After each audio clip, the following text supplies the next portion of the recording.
Hindi po kompleto ang pakikinig ng salita ng Diyos kung wala ang gawain ito, kung wala yung giving. Tawagin ko na po ang maghahatid ng ating offertory exhortation sa araw na ito, ang ating kapatid na si Bro Marlon Magad. Palakpakan po natin ang ating Diyos na buhay. Praise God.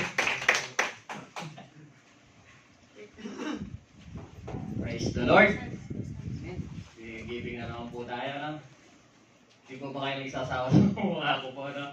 Pero nagtagan po, no? Ayun po na giving po, no? Isa rin po na act of worship po, no? Sa ating Panginoon, no? Ang pagbibigay po, no? Kung di po tayo magbibigay sa ating Panginoon, kulang po ang pag-worship po natin sa Panginoon po. Amen po ba?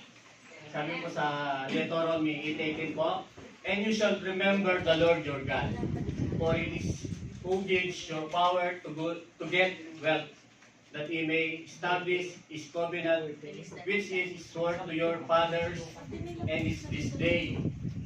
Amen po, ano?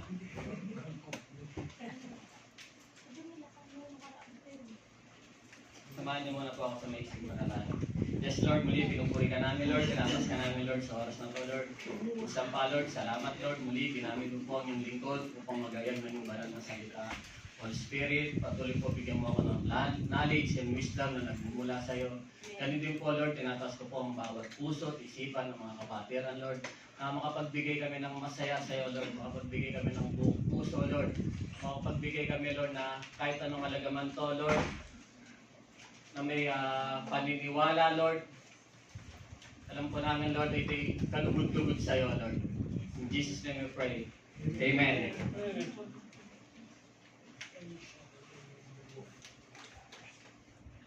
Ano, pecha peligro na po tayo ngayon, no? Ngayon po ba? Senas na po, ano? Pero... 20. Gamit ka sa damo ng malunggay. Opo, pero ang ating Panginoon po lagi po yan nagpo-provide po, ano? Amen. Amen po. Praise God. Ganyan naman po tayo, mga OFW po, ano? Lalo na ngayon, Christmas. Daming message, no? Pero ang ating Panginoon naman po, kahit gaano man po kalaki ang binibigay natin na yan, na malugod sa ating puso, kalugod-lugod po sa ating Panginoon po, ano? Sabi po sa Tagalog ng verse po natin, kundi inyong alalahanin ang Panginoon mong Diyos sapagkat siya ang nagbibigay sa iyo ng kapangyarihan upang magkaroon ng kayamanan, upang kanyang pagtibayin ang kanyang tipan na kanyang isinumpa sa inyong mga magulang gaya nga sa araw na ito. Nung po, amen po, no? Sabi nga po ni Pastor Claudet kanina, di naman tayo makapagbigay kung di ang unang nagbigay sa atin ang ating Panginoon, no? Amen po, no? At ang lahat ng mga, lagi ko pong sinasabi talaga dito, lahat ng meron tayo ngayon, yung magagandang asawa nyo, magagandang mga anak nyo, lahat ng mga ano nyo, ay belong to God lang po, no? Wala po tayong magagawa kung wala po yung Panginoon sa ating buhay, no? Amen po? Sa Christian po, habang lumalakad tayo sa Panginoon, no? Glory to glory, talagang tinuturuan po tayo kung paano po tayo magtiwala sa ating Panginoon. Ganun din po gusto ng Panginoon, yung finance status natin, pagkatiwala rin natin sa Kanya, no? At yung giving naman po, talagang ino-honor natin ang God. And then ang giving po, ay isa rin pong blesses, no? Sa others.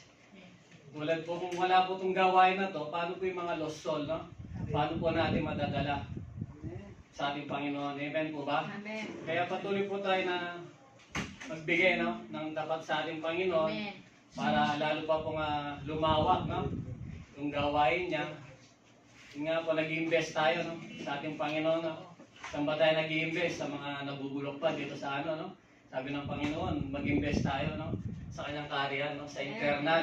Kasi dito sa lupa, pang samantala lang, mga nabubulok, no? Amen po ba? Amen. Amen.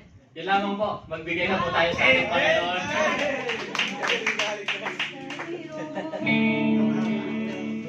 Praise the Lord. 2 minutes pa. Minutes, ha? Ako'y inibig mo. Akin ang kinubos. Ang tanging alay ko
Yes, Lord God. Hallelujah, O Lord. Lord, minsan pa, Lord, muli pinupuri ka namin, Lord. Tinatas ka namin, Lord, sa oras na to, Lord.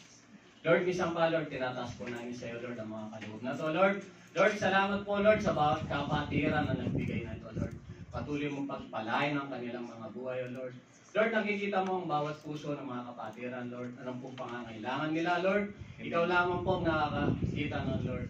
Lord, kung nangangailangan po ng kagalingan, Lord, Lord, pagalingin mo po sila, Lord. Kung nangangailangan po ng finances, Lord, Lord, patuloy po ikaw po ang mag-provide, O Lord. Yes, Lord. Lord, salamat po, Lord, sa dakilang pag-ibig mo, Lord. Yes, Lord. Patuloy mo kaming turuan, Lord. Lord, patuloy po kaming mahuwaw sa iyong salita. Yes. At minsan pa, Lord, tinataas po namin sa iyo, Lord, ang bawat kumpanya namin pinagtatrabahuan, Lord. Lord, patuloy mo itong pagpalain, O Lord, upang ito maging daluyan ng pagpapala sa amin, Lord. Salamat sa iyong dakilang pag-ibig, O Lord. Sa iyo lamang po ang pinakamataas ng papuri, pasalamat, pagsamba. Sa tayong pangalan, Mama. Amen. Amen. Siyempre, happy birthday.